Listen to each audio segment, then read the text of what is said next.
The following podcast contains strong language and adult themes and is intended for mature audiences. Listener discretion is advised. Heinke Digital presents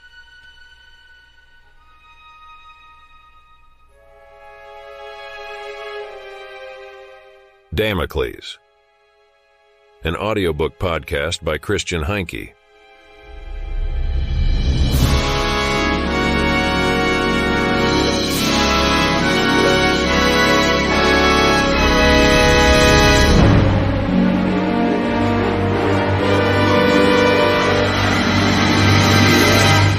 Chapter 11.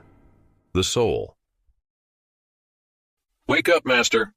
Bridget's voice pulled Scherber from unconsciousness. He groggily opened his eyes, feeling a throbbing pain in his head. As he touched it, he realized there was dried blood on his fingers, and more blood pooled on the floor.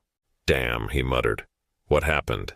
Bridget, his helper, replied, "A male android broke in through the air shaft and knocked you out. A service robot assisted him." Scherber frowned in confusion. "But the androids should be empty shells now. How is this possible?" Bridget hesitated before responding. "I think Chief Inspector Lenke transferred his mind into an android using the silver box." Scherber swore under his breath. That arm was a distraction. Lenke never fails to surprise. He pushed himself up, using the machine for support as the room spun around him, but he remained focused. "Bridget, do we have anything that burns easily?" She looked concerned but answered, "Yes, I can show you where it is." Scherber stumbled forward, grateful for the safety systems he had invested in. They might have saved his life today. "Where's Lenke now?" he asked. "He's in the freight elevator with the prisoners, the service robot, and another android," Bridget replied. "He's blocked my control of the elevator with the robot's help. A human couldn't do that alone." Scherber grinned. "What about the speakers?" "I can use those, but I can't create sounds that can harm anyone," Bridget explained. Scherber's eyes brightened. "That's fine, I have a plan." The elevator ascended slowly as Sam sniffed my hand and whined. "I know, girl. I smell different, but I'm still me, I promise." Vincent, the robot, interjected. "That dog won't recognize you as Joseph Lenke anymore. You'll need to make friends again." I felt a surge of anger. "Sam will always know me, always. Got that tin can?" "Wishing doesn't make it true, Chief Inspector." "It's called hope, Vincent." "Hope isn't logical." "Now I understand why Simon sometimes got upset with you." Vincent fell silent. After a moment, he asked, "Did Simon really not like working with me?" I sighed, realizing I could even irritate a robot. I'd think about that later, if I lived long enough. "No, Vincent, Simon liked you a lot. I like you too, but you're being too blunt right now." "I see," Vincent replied. Suddenly, a voice crackled through the speakers. It was Paul Scherber, not Bridget. "How amusing. I'm standing over your dead body, pouring fuel on it. At least it won't smell so bad." I remained silent. What could I say? "Do you understand how your new body works? Do you know where it gets its power?" I said nothing. I had no idea what he was talking about. "I'll take that as a no. You'll have to kill to live. You're a vampire now. Can you handle that, Lenke?" "I don't believe you," I shouted. "No? Wake up your new friend and see. What do you think she did to the guards?" I glanced at the female android on the couch, then at the silver box. I heard a lighter click over the speakers. "Cortez burned his ships in the New World. Want to push, Lenke?" "What do you want, Scherber?" "Nothing. I have everything I need. Now I'm burning it all. Your kind will be gone, except for you two." "Unless what?" "Unless you bring me the silver box." "I can't. Civ is in there. You can't have it." "Her life for your friends. Fair trade." The elevator finally stopped and the doors opened. I pushed the gurneys out. "Get the girls to safety, Vincent. Take care of Sam," I instructed. "Don't do it, Chief Inspector. It's a trap. You'll end up like Civ." "We'll see," I replied, closing the door. "You're making a mistake. Wishing doesn't make it true." "We'll see," I said again as I pressed the button for the bottom floor. The elevator descended with me inside. Bridget appeared in Scherber's line of sight. He remained by Lenke's wheelchair, lighting a slender cigarillo. It worked. He's coming back, but for what reason?" "Because Lenke represents the everyman, Bridget. He holds beliefs, fulfills civic duties, and meticulously sorts his trash. He is trapped by the misguided idea that a man like him need only act for everything to be right. He cannot comprehend the complete insignificance of both his actions and his very existence. So this means he's doomed to die? Like this bitch Civ? Bridget asked. Exactly, Bridget. Prepare for it. What about the robot and the girls? They've outlived their usefulness. I've secured the girls' vital data. Transfer all information from our local storage to the cloud. Once we've dealt with Lenke, we'll burn this place to the ground and leave. I've never had any attachment to this location anyway. As you command, Master. I descended, anxious about my decision. I was aware of the trap. I wasn't naive. However, I couldn't discern its nature. Civ, who was clever in many ways, had already fallen victim to Scherber's deception.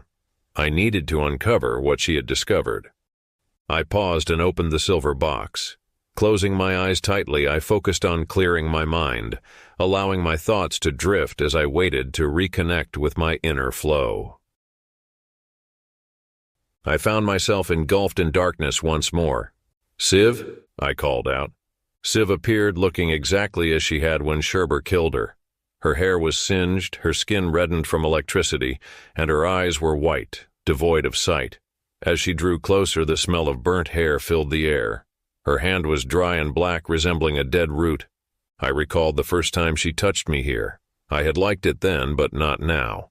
She reached out and touched my face with her withered hand. "Holborn, why are you here?" she asked. "I'm not Holborn, dear," I replied. My voice sounded different, but Civ didn't seem to notice. "Joseph, why are you in this body? What are you doing here?" "I need to know something before I confront Scherber." "You want to know what we feed these bodies, right?" I nodded. "Did Scherber tell you?" "He did. I saw what was left of the guards. Was that you?" Civ nodded. "Yes, my body was weak. I needed energy." "Why don't I feel weak?" "This power is temporary. It's in emergency mode. You'll need new life energy soon, or you'll be helpless." "Great. Scherber will come for you first." "How did he get you?" "Our bodies are vulnerable to electricity." "We need energy but can't handle electricity?" "It's about the right kind of energy. It's complex." "So I'm like a vampire now?"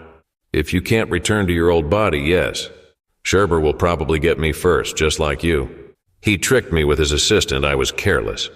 I need your help to defeat him. I don't know how. Just do better than I did. I need an idea. Fast." Civ looked down. "I'm tired, Joseph. I'm out of ideas." I grabbed her shoulders. "Come on, Civ. Are you really going to let someone like him win? He only has money and technology. I won't let him beat me twice."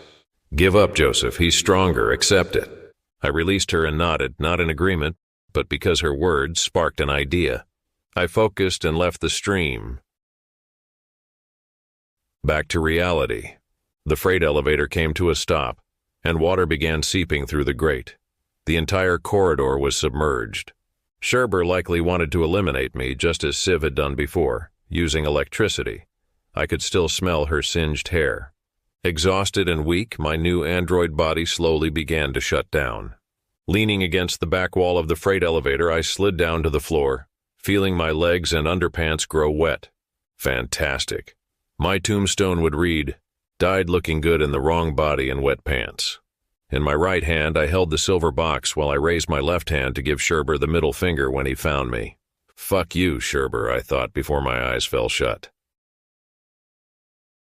Scherber awaited the arrival of the large elevator, water swirling around his feet. He held a power cord he had pulled from the now useless machine, keeping it elevated above the water. He had no intention of drowning. As the elevator descended, he caught sight of Lenke in his new, youthful body, leaning against the wall with his eyes shut. Lenke raised his middle finger at Scherber, prompting a chuckle and a shake of the head. Scherber liked the old man, but regrettably he would have to kill him. In Lenke's other hand was the silver box. Scherber licked his lips, thinking, "There it is." Good old Lenke came through. When the elevator door opened, water rushed in, flooding the floor. Despite the cold water numbing his toes, Lenke remained motionless. Scherber wondered if it was a trap or if the android had run out of power after being stored away for nearly 20 years. Its battery must be dead by now. Lenke could be trapped in this artificial body, awake but unable to move. What a sight, Scherber thought, gripping the power cord tighter. But it could still be a trap. He stood still and waited. 1 minute passed, then 2. As the 3rd minute began, with Lenke still unmoving, Scherber dropped the pretense. The power cord vanished. His pants appeared normal again. His fake leather shoes returned, and he wore a jacket once more. "The android is out of power," the assistant told his master. Scherber received feedback from his assistant's system as he removed the last holographic memory crystal from the server on the office floor and placed it into a shoulder bag. "Are you sure about this?" he asked. "Absolutely. Lenke is trapped inside the android with the silver box. Unfortunately, I cannot retrieve it, so you must do it personally," the assistant system replied. "Excellent. I'm on my way down," Scherber said, grinning as he triumphantly struck the server with his fist. "All right, let's go, yes." He slung the bag over his shoulder. With this data, he could store numerous brain records in his implant. He had succeeded. Nothing could stop him now. Light on his feet, Scherber hurried down the stairs to the laboratory level. As he stepped off the last stair and into the water, he let out a frustrated sigh. "Darn it, I ruined my shoes." But it didn't matter. Nothing mattered anymore. Jobs, Musk, or Bezos were insignificant compared to him. Soon, he would possess a strength unparalleled by any other being. He waded through the water, playfully splashing it with his shoes, reveling in his good mood. Reaching the freight elevator, he saw his reflection still standing guard over the rigid android body inside. He nodded at his assistant system. "Okay, I'll handle it now." He took a pistol from his shoulder bag and entered the elevator. Kneeling in front of Lenke, he pressed the gun against the android's temple. Scherber was shrewd, not foolish. He understood the danger these androids posed. He would proceed cautiously with this one, especially since there was an old fossil inside it. He unlocked the gun and cocked the trigger while using his other hand to search for the silver box. I was never particularly devout in my faith. My parents had me baptized, and I attended confirmation classes as expected. I went through the confirmation ceremony dutifully, mainly because I could finally buy a long-awaited game console with money from relatives. In my youth, I made foolish decisions. As an adult, influenced by my wife, I briefly strayed from being a sporadic churchgoer, attending only on Easter and Christmas. After her passing, I struggled deeply with my faith and felt no desire to set foot in a church since. The world continued to change, with some improvements but many setbacks, particularly in the Ruhr area. People lost their jobs, and those who remained shared them with machines that learned everything, rendering humans unnecessary. Employers and machines did not bid farewell. However, in recent years, conditions improved. People had time for new ideas, leading to the creation of new companies and jobs. A citizen's income eased the worst hardships, and car traffic decreased, making cities more livable. Nearby, a drive-by church welcomed cyclists after the traffic changes. I had never visited it, as my anger towards God still lingered.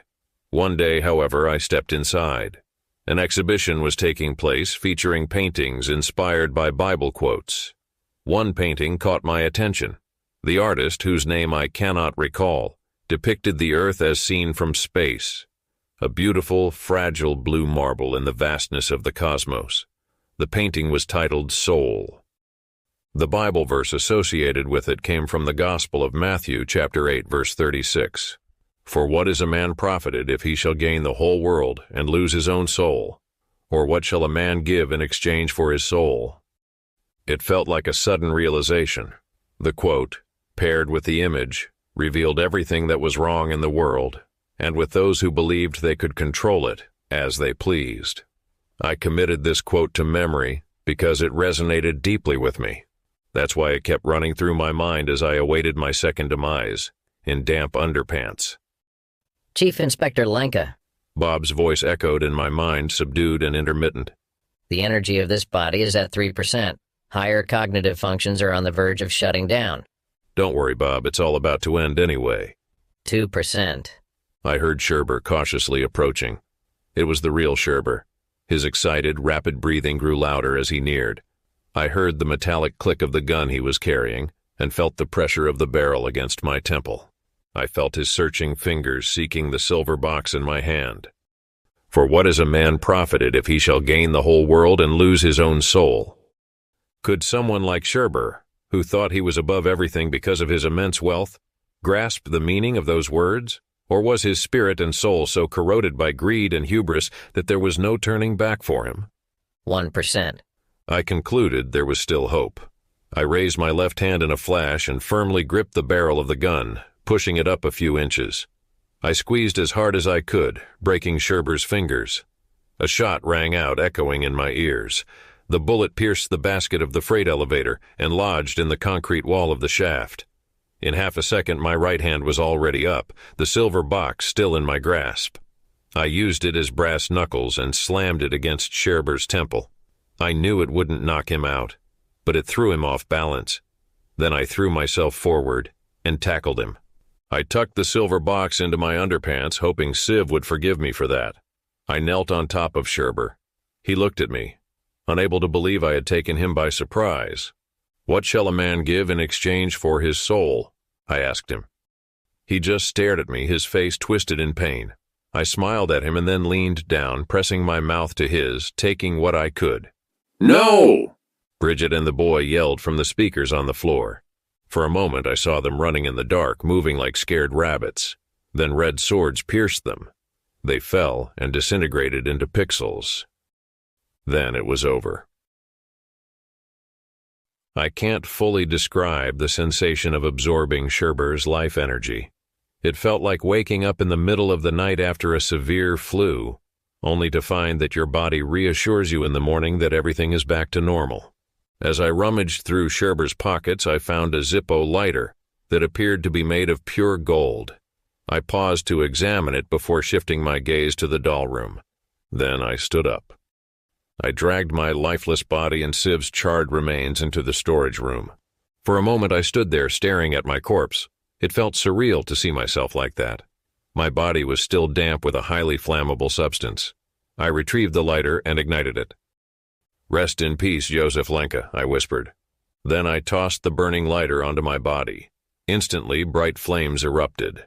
Our clothes ignited and the fire spread rapidly. As the heat intensified, I stepped back, exited the room, and shut the door behind me. I operated the freight elevator lever, and it glided upward. Flames flickered in the doll room while smoke billowed from the crevices. The thickening smoke followed me as I ascended the stairs. From Scherber's lifeless body, I retrieved the gun and tucked it into my shoulder bag, along with the silver box. I briefly considered taking his clothes, but he had always been slender, even in life, and with my new physique I now wore a size double extra large. I reached the parking deck without further incident. After slinging the shoulder bag over my shoulder, I exited the freight elevator and scanned the area. One of the drone copters was missing. Next to the empty parking spot lay 2 vacant gurneys where the girls had been. I assumed Vincent and Bob had taken the girls along with the female android body. A short flight of stairs led upward from the parking deck. I climbed the steps. Upon reaching the next floor, I stood before a gray steel door. A sign on it read, "Ausgang." I paused for a moment. Weren't we in Washington? Shouldn't it say exit? Perhaps this android body had a simultaneous translation feature in its augmented reality. I pushed the handle, the door was unlocked, and I opened it, stepping through. I found myself outside on a dark, chilly November night. The sky was partly cloudy, revealing a scattering of stars. As I looked up, I noticed a rocket streaking across the sky, likely one departing from Frankfurt and set to land in New York half an hour later. The surroundings were quiet and serene, prompting me to pause and reconcile my location with reality. I struggled to accept that I was not in Washington or even in the United States, but in Bochum, Germany, in the West Park. It was in this park that Goldschmidt had encountered Siv. They had concealed a secret research facility underground here. Goldschmidt had managed to smuggle out a silver box, only to be ambushed by Bridget, acting on Scherber's orders, who struck him with a cargo drone's container. As I scanned the sky, I noticed a drone hovering above the West Park, but it was unarmed, no container in sight. A smile tugged at my lips until the click of a trigger shattered the stillness. I turned to see someone standing to the right of the door, aiming a gun at my head. "Don't move, old man," the figure commanded. It was Hubert Siska. A game of life where death awaits. A hero descends to seal his fate. The soul is more than flesh and bone. The soul survives. The soul endures all else fades. The soul's a light in darkest shades. Down in darkness, facing fear, I was Wayne. Lands are gone.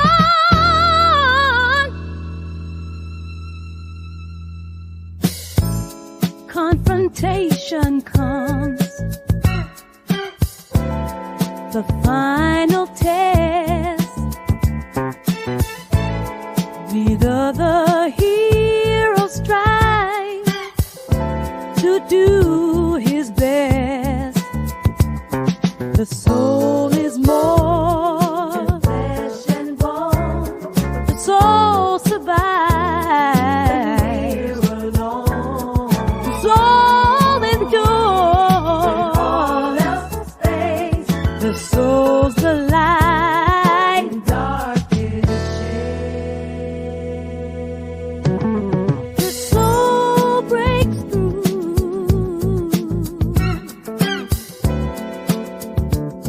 The soul shines through you. Thank you for listening. To learn more about Heinke Digital Audiobook Podcasts and its author, Christian Heinke, please visit heinke.digital.